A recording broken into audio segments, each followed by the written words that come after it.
Most people who are watching this right now genuinely believe they're above average in intelligence, and statistically, that's impossible. But that's not even the interesting part. The interesting part is that the people who are most wrong about this are also the least able to see it. Their own thinking is the thing blocking the view. So here's the real question this video is asking. What if you're one of them? Here are 8 behavioral signs grounded in psychology that your intelligence might not be what you think it is. Sign number 1. Watch how you behave when someone doesn't take your opinion seriously. Is there a sting, a quiet need to reestablish your credibility? That specific discomfort has a name. Psychologists call it contingent self-worth. And research shows people who tie their value to being seen as intelligent actually avoid hard intellectual challenges. Because being wrong in that space doesn't just feel like a mistake. It feels like a collapse of identity. Most people who are watching this right now genuinely believe they're above average in intelligence, and statistically, that's impossible. The louder someone performs their intelligence, the more likely they are to be protecting something underneath it. When's the last time you said, "I don't know," and just left it there? Next, consider this. A renowned academic had a rule. If you can't explain something in plain language, you don't understand it. You've memorized it, and those two things are completely different. Jargon is where shallow understanding hides. You can sound fluent in a subject, use all the right terminology, and still have no working model of how it actually functions. Real comprehension gives you the ability to rebuild an idea from scratch using completely different words. Try it right now with something you think you know well. No technical terms, just the actual mechanics. Genuinely confident thinkers don't need the room to know it. They're too busy with the problem to manage how they look while solving it. Third point. A notable study by Dunning and Kruger found that people who scored in the bottom quartile on reasoning tests overestimated their performance by 30 to 40 percentage points. The highest scores, they slightly underestimated themselves. Maybe I got 70? Definitely 80 plus. The worse someone did, the more certain they felt. And the reason is almost cruel in its logic. To spot your own errors, you need the exact same skills that would have prevented them. If those skills are underdeveloped, the mistakes are genuinely invisible. Everyone says they're sometimes wrong. That's easy to say. The harder question is, when was the last time you were wrong about something you felt completely certain about? If nothing comes to mind, that's not a sign of accuracy. That's the Dunning-Kruger effect doing its job. Sign number 4. Every conversation is a data set. The other person has experiences, frameworks, and information you don't have. When you spend the conversation broadcasting instead of receiving, waiting for your turn while they're still mid-sentence, you walk out with exactly what you walked in with. You use the interaction to perform understanding, rather than build it. research on active listening consistently shows that high talkers overestimate how much they've absorbed from a conversation. Smart people ask real questions. Ones they don't already know the answer to. Not to seem humble, because that's how thinking actually gets done. Hey, so about what you were saying earlier. Quick question. In the last conversation that mattered, how much of it did you actually hear? Sign number 5. The brain loves a binary. Good or bad, right or wrong, trustworthy or not. It's faster, cleaner, easier. The problem is, reality almost never cooperates.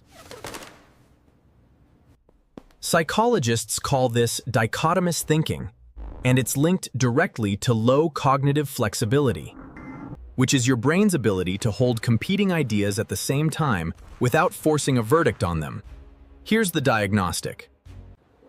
Listen to your own language when you're emotionally activated. Do words like always, never, everyone, nobody come out a lot? Those aren't just intensifiers. They're your brain flattening a three-dimensional situation into something it can process faster at the cost of accuracy. Complexity is where most of the truth lives, and getting comfortable with not having a clean answer is one of the sharpest things a mind can do. Sign number 6. Changing your mind should feel like winning. You just got closer to the truth. But for most people, it feels like losing, like admitting they were stupid for believing what they believed before. So when contradicting evidence shows up, the brain doesn't update. It argues back. Psychologists call this belief perseverance, and it's the brain choosing ego over accuracy every single time. Here's what sharp thinkers actually do differently. They hold their opinions loosely. Not because they lack conviction, but because they understand that an updated belief is a better belief. They want to be corrected if they're wrong. That hunger to get it right, even at the cost of being wrong first, that's what intellectual honesty actually looks like. Last time someone challenged you, did you listen or did you already know you were going to disagree? Sign number 7. Picture the person who has a take on everything. Never stumped, never searching. Never sitting with a question they don't know the answer to yet. Sounds smart. Actually, it's often the opposite. A 2011 study in Perspectives on Psychological Science found curiosity predicted intellectual achievement as reliably as IQ. Not as a bonus, as an equal measure, because curiosity keeps asking, why? But it goes one layer deeper instead of accepting the surface answer. People who've lost genuine curiosity usually lost it because they believe quietly, without realizing it, and that they already have a solid enough grasp on things.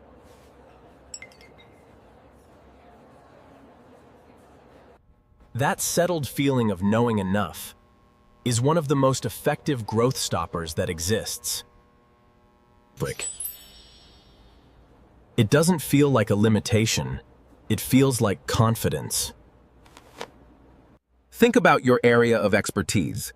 When's the last time something in it genuinely surprised you? Sign number 8. When things go wrong, what's your first instinct? The system? The other person? Bad timing? That's sometimes accurate, acknowledged, fair. But when it's always the answer, something else is happening. Psychologists link chronic external blame to low metacognition. The ability to observe your own thinking, evaluate your own role and outcomes, and update accordingly. It's cognitively expensive, and when it's underdeveloped, the feedback loop never closes. There is no soft while walking, adding soft, rhythmic footsteps within the wheel. The small blue burps faintly, just with new circumstances and new people cast in the same roles. Think about the last significant thing that went wrong. How much of your mental energy went toward understanding your own contribution? Or building the case why it wasn't my fault? Versus building the case for why it wasn't your fault, not to punish yourself. Building it to just understand what happened. Just to actually learn something from it.